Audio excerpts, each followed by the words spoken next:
Hi friends, എല്ലാവർക്കും റമദാൻ കരീം. ഇന്ന് നോമ്പ് 13 ഞാൻ ഇങ്ങനൊരു ലോങ് വീഡിയോസൊന്നും അങ്ങനെ ഇട്ടിട്ടില്ല. അപ്പം ഇന്ന് ഞാനൊരു വീഡിയോസ് ഇടാമെന്ന് കരുതി. ഇന്ന് എനിക്ക് നല്ല ക്ഷീണമായിരുന്നു.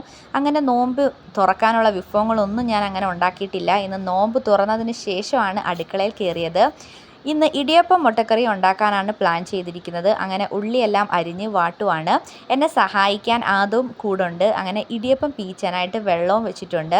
ഇനി മുട്ട എടുത്തിട്ട് പുഴുങ്ങാനിടുവാണ്. ആ സമയം കൊണ്ട് ഉള്ളി നന്നായിട്ട് വാടുന്നുണ്ട്. എനിക്ക് ഉള്ളി നന്നായിട്ട് വാട്ടിയിട്ട് മുട്ടക്കറി ഉണ്ടാക്കാനാണ് ഇഷ്ടം. കാരണം നല്ല ടേസ്റ്റാണ് ഉള്ളി നന്നായിട്ട് വാടുവാണെങ്കിൽ. ഇനി കുറച്ച് പാത്രങ്ങളൊക്കെ കഴുകി വെച്ചിട്ടുണ്ട്. ഇനി ഇതെല്ലാം പറക്കി അടുക്കി വെക്കണം. അങ്ങനെ പാത്രങ്ങളൊക്കെ അടുക്കി വെക്കുന്നത് ഒരു ടാസ്ക്കാണ്. അപ്പം ഇതെല്ലാം പറക്കി അടുക്കി വെക്കുവാണ്. ആ സമയം കൊണ്ട് വെള്ളം തിളച്ചിട്ടുണ്ട്. ഇനി നമ്മൾ ഇടിയപ്പത്തിനുള്ള പരിപാടിയാണ് നോക്കുന്നത്. അങ്ങനെ ഇടിയപ്പത്തിനുള്ള മാവൊക്കെ എടുത്തിട്ട് ഞാനത് നന്നായിട്ട് കുഴച്ചൊക്കെ എടുത്ത് മാറ്റി വെച്ചു. ഇനി ഇടിയപ്പം പീച്ചണം. ആ സമയം കൊണ്ട് ഉള്ളി നന്നായിട്ട് വാടുന്നുണ്ട്. അങ്ങനെ ഇടിയപ്പത്തിൻ്റെ മാവൊക്കെ കുഴച്ചിട്ട് ഇടിയപ്പം പീച്ചി എല്ലാ തട്ടിലും പീച്ച് വെച്ചിട്ടുണ്ട്. ഇനി ഇതെല്ലാം ആവിയിൽ വേവിക്കാനായിട്ട് വെക്കണം.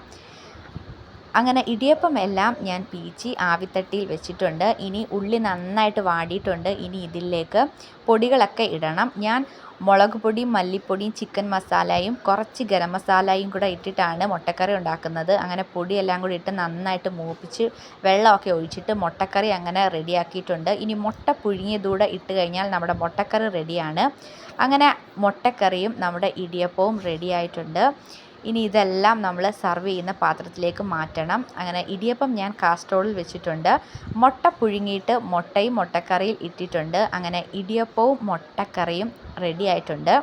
ഇനി അടുക്കളയെല്ലാം അലങ്കോലമായിട്ട് കിടക്കുവാണ്. കുറച്ച് പാത്രങ്ങളൊക്കെ കഴുകാനുണ്ട്. ഇനി ആ പാത്രങ്ങളെല്ലാം കഴുകിയിട്ട് അടുക്കള ക്ലീൻ ആക്കണം. അങ്ങനെ ആ പാത്രങ്ങളെല്ലാം ഞാൻ കഴുകി അടുക്കള നന്നായിട്ട് ക്ലീൻ ചെയ്തിട്ടുണ്ട്. ഇനിയിപ്പോൾ തറാവീഹൊക്കെ കഴിഞ്ഞിട്ടായിരിക്കും നമ്മൾ ഫുഡ് കഴിക്കുന്നത്. അങ്ങനെ തറാവീഹൊക്കെ കഴിഞ്ഞിട്ട് ഒരു 10:15 ആയപ്പോഴാണ് നമ്മൾ ഫുഡ് കഴിക്കാൻ എടുത്തത്.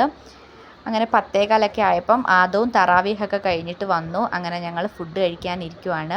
അപ്പം നമ്മുടെ ഈ ലോങ് വീഡിയോ ഇഷ്ടപ്പെടുന്നുണ്ടെങ്കിൽ ഒന്ന് ലൈക്ക് ചെയ്ത് ചാനൽ സബ്സ്ക്രൈബ് ചെയ്യണേ.